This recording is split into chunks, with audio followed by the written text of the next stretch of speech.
Love infinite channel में आप सभी का बहुत बहुत स्वागत है। ज्योतिष सीरीज में आज हम जानेंगे रेवती और अश्वनी नक्षत्र के उपचार, क्योंकि आप सभी को अश्वनी और रेवती नक्षत्र के बारे में भी मालूम है।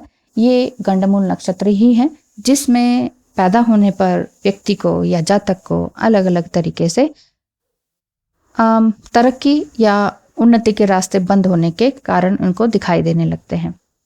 रेवती नक्षत्र की बात करें तो रेवती नक्षत्र का स्वामी ग्रह बुध है और इस नक्षत्र के देवता पूषा हैं। पूषा जो सूर्य भगवान का ही एक रूप है। रेवती नक्षत्र की गणना गंडमूल नक्षत्रों में की जाती है, जिसके लिए मूल शांति कराने का विधान हमारे शास्त्रों में किया गया है। एक तो ये नक्षत्र गंडमूल नक्षत्रों में आता है, दूसरे ये जन्म कुंडली में पीड़ित या अशुभ प्रभाव में भी आता है। तब व्यक्ति को बहुत सी बाधाओं तथा कष्टों का सामना करना पड़ सकता है। जीवन में तरक्की और उन्नति के रास्ते बंद हो सकते हैं और बार बार असफलताओं का मुंह देखना पड़ सकता है। बार बार ऐसा होता है कि कुछ टेस्ट दे रहे हैं तो वो सफल नहीं हो रहा है, बार बार फेल होते हैं, या बिजनेस में कोई हाथ डाला है तो वो फेल होता जाता है। तो इस नक्षत्र के अशुभ तथा पाप प्रभाव को मिटाने के लिए कई प्रकार के उपाय किए जा सकते हैं। जैसे रेवती नक्षत्र का स्वामी बताया मैंने अभी कि स्वामी ग्रह है बुध। तो जब यह ग्रह पीड़ित होता है तब भगवान विष्णु की पूजा अवश्य करनी चाहिए। जी हाँ, बुध के लिए भगवान विष्णु की पूजा करनी चाहिए। भगवान विष्णु के अवतारों की पूजा करके भी शुभ फल प्राप्त किए जा सकते हैं। विष्णु सहस्त्र नाम का प्रतिदिन पाठ करने से अनेकों शुभाशुभ फलों की प्राप्ति होती है। विष्णु जी की 108 नामावली का पाठ भी किया जा सकता है। विष्णु भगवान अथवा उनके अवतारों के तीर्थ स्थलों की यात्राएं करने से भी इस नक्षत्र के यानी कि रेवती नक्षत्र के अशुभ प्रभावों को समाप्त किया जा सकता है। कुछ विद्वानों के मत से हरे रंग का उपयोग भी किया जा सकता है, क्योंकि इनके ग्रह स्वामी बुध हैं, और समुद्री नीले रंग के उपयोग से भी इस नक्षत्र के शुभ फलों में वृद्धि की जा सकती है। कई रंगों का मिश्रण भी यानी कि रेनबो कलर की शर्ट वगैरह भी आप पहन सकते हैं। रेवती नक्षत्र के पाप प्रभाव को मिटाने के लिए इस नक्षत्र के बीज मंत्र की एक माला का जाप प्रतिदिन 108 बार जाप करना चाहिए। जिस दिन चंद्रमा का गोचर रेवती नक्षत्र में हो रहा हो ना, और या फिर जिस दिन पूर्णिमा तिथि हो, उस दिन इस बीज मंत्र का जाप आरंभ करना चाहिए। तो मंत्र जाप से शुभ फलों में वृद्धि तो होती ही होती है और ये कल्याणकारी फल प्रदान करते हैं। बीज मंत्र क्या है रेवती नक्षत्र के लिए? वो है ओम लम या ओम क्षम या ओम ऐम या ओम आम। तो उपरोक्त मंत्रों में से किसी एक का जाप करना चाहिए। इन बीज मंत्रों का जाप प्रतिदिन नियमित रूप से करेंगे तो अवश्य ही जीवन यापन संपूर्ण होता है, सुखपूर्वक होता है। इस नक्षत्र के देवता पूषा की पूजा अर्चना से भी इस नक्षत्र को बल मिलता है। अश्वत्थ की जड़ को चांदी के ताबीज में बाजू तथा या गले में धारण करने से भी इस नक्षत्र के अशुभ प्रभावों को खत्म किया जा सकता है। सिल्क के कपड़े तथा धार्मिक अथवा प्राचीन पुस्तकों का दान करने से भी रेवती नक्षत्र को बल दिया जा सकता है। ठीक है, अब इस नक्षत्र के वैदिक मंत्र का जाप करने से भी शुभ फलों में वृद्धि प्राप्त की जा सकती है। 108 बार करना है और होम भी जरूर करना है। तो मंत्र है ओम पूषण तव वृत्तव्यम नरिष्येम कदाचन स्तोतारस्तः इह सस्मि ओम पूषणै नमः, या फिर आप इतना ही कर लीजिए ओम पूषणै नमः। ठीक है, अब आगे हम बात करते हैं अश्वनी नक्षत्र की।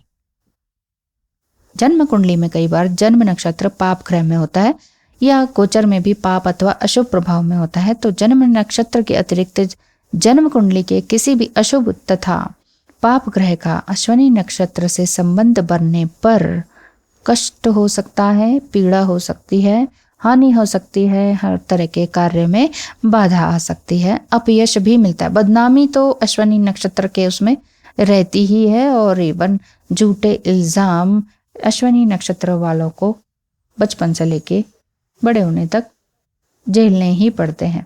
यदि किसी व्यक्ति को लगता है कि अश्वनी नक्षत्र पाप प्रभाव में है, तब ऐसे में गणेश जी की पूजा करने से लाभ मिलता है। जी हाँ, ओम गम गणपते नमः की जाप आपको हमेशा करते रहना चाहिए। अगर आप माला से जाप करते हैं तो 3 माला का जाप प्रतिदिन करना चाहिए। तो अश्विनी माह में अगर शुरू करें या अश्विनी नक्षत्र में जब चंद्रमा गोचर होता है तब ओम गंग गणपते एक नमः का जाप करें, या बीज मंत्र है ओम ऐम और ओम ईम छोटी ई म ओम इम का जाप 108 बार करने से सभी तरह की परेशानियां भी दूर होती हैं और स्वास्थ्य में लाभ होता है। धन प्रतिष्ठा वगैरह में भी वृद्धि होती है। ये जाप व्यक्ति को स्वास्थ्य लाभ प्रदान तो करता ही करता है और अश्विनी नक्षत्र के शुभ बल को भी इस मंत्र के जाप के द्वारा बढ़ाकर जातक अपने मान सम्मान में वृद्धि कर सकता है, क्योंकि मान सम्मान का बहुत बड़ा एक नेगेटिव इफेक्ट अश्विनी नक्षत्र के जातकों पर दिखाई देता है। मान सम्मान थोड़ा कम ही मिलता है, तो इस वजह से भगवान गणपति का स्मरण अवश्य करना चाहिए। ओम गंग गणपते नमः का जाप अवश्य करें। धन प्रतिष्ठा और ओज में भी वृद्धि होती है इस मंत्र के जाप से। जिन व्यक्तियों को अश्विनी नक्षत्र के वैदिक मंत्र में रुचि है तो वो इस नक्षत्र के वैदिक मंत्र का जाप कर सकते हैं। वैदिक मंत्र है ओम अश्विना तेजसा चक्षु प्राणेन सरस्वती वीर्यम वाचेंद्रो बले नेन्द्रायत ट्युरिंद्रयम। तो ये है अश्विनी नक्षत्र के वैदिक मंत्र। अन्यथा आप ओम गंग गणपते नमः का जाप कर सकते हैं। ये भी अगर मुश्किल लगता है तो ओम ऐम का जाप कर सकते हैं, लेकिन तब जब अश्विनी नक्षत्र में चंद्रमा गोचर हो या अश्विनी माह में हो। ठीक है, तो ये आप कैलेंडर या पंचांग को देखकर जान सकते हैं। अगर आपका अश्विनी नक्षत्र है तो आपको कौन सा समय, कब चंद्रमा गोचर हो रहा है, अश्विनी माह कब आ रहा है, कब उस समय आप कर सकते हैं। सुबह का समय अच्छा रहता है, तो ये काम आप अवश्य करें। हवन पूजन अवश्य करें, घर में करने से अच्छा रहता है। आपके सभी तरह की परेशानियां, मान सम्मान को जो ठेस लगातार पहुंचती रहती है बचपन से लेकर आज तक, तो वो सारी चीज़ें दूर होने लग जाती हैं। बहुत बहुत धन्यवाद है वीडियो को अंत तक सुनने के लिए। आशा करती हूँ आपको कोई ना कोई ये सभी वीडियोस जो हैं कहीं ना कहीं आपके जीवन में परिवर्तन ला रही होंगी, एक पॉजिटिव चेंज आपकी लाइफ में ला रही होंगी। वीडियोस को देखने, सुनने, समझने के लिए बहुत बहुत धन्यवाद है।